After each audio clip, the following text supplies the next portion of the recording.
So, today we're diving into Taiwanese oily rice. And I promise you, this is going to be way more than just a cooking class. We are about to unbox a true cultural artifact. A dish that, believe it or not, tells a whole story with every single bite.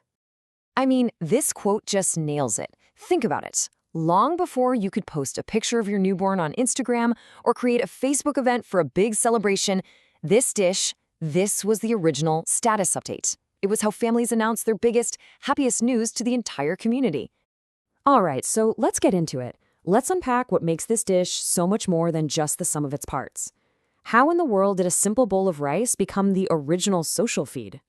Okay, right off the bat, we gotta clear something up. The oil in oily rice, it wasn't about being greasy. Not at all. You see, back in the day, glutinous rice was a total luxury. Same with pork and the lard used to cook with it. So calling it oily rice was this kind of low-key flex, A subtle way of broadcasting, hey, things are going pretty well for us.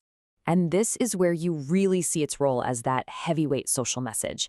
Oily rice was the go-to for the most important moments in life. When a baby turned 1 month old, families would send out these beautiful miyue gift boxes filled with oily rice, red eggs, and a chicken leg. It was also a really important offering to the gods, like the bed mother, who was believed to watch over and protect children. Now, what makes this dish so incredible? Well, you can't have a superstar dish without a stellar supporting cast. And for oily rice, that cast is famously known as the Four Heavenly Kings, a true dream team of flavor.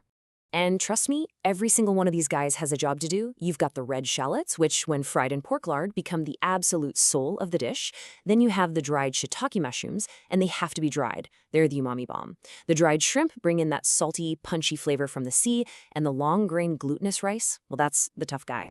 It's like a muscular athlete that can soak up all that flavor and still hold its amazing, chewy, bouncy texture. But like any truly great dish, there's always a little bit of drama. A friendly rivalry, right? In Taiwan, there's a bit of a culinary war between the northern and southern styles of making oily rice.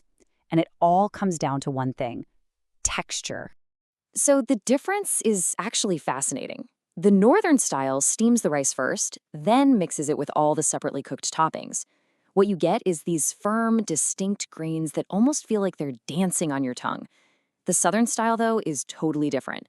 They stir-fry the raw rice with everything else, letting it absorb all those savory juices while it cooks. The texture is softer, stickier, and just packed with flavor. It's like a warm hug in a bowl. So, after hearing that, you gotta pick a side. Are you team chewy or are you team soft? And believe me, this is a serious question over in Taiwan. Okay, so we've talked theory, now let's get into the practice. Making oily rice isn't just about following a recipe. It's more like you're conducting an aroma symphony right in your own kitchen. And really, it's simpler than you might think.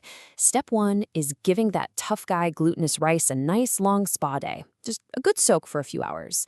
Step 2, this is where the magic happens. You create the aroma symphony by stir-frying those 4 heavenly kings.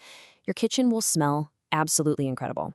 And then finally, step 3 is the grand reunion, where you mix all those flavorful toppings with the perfectly cooked rice. But hold on, we are not done yet.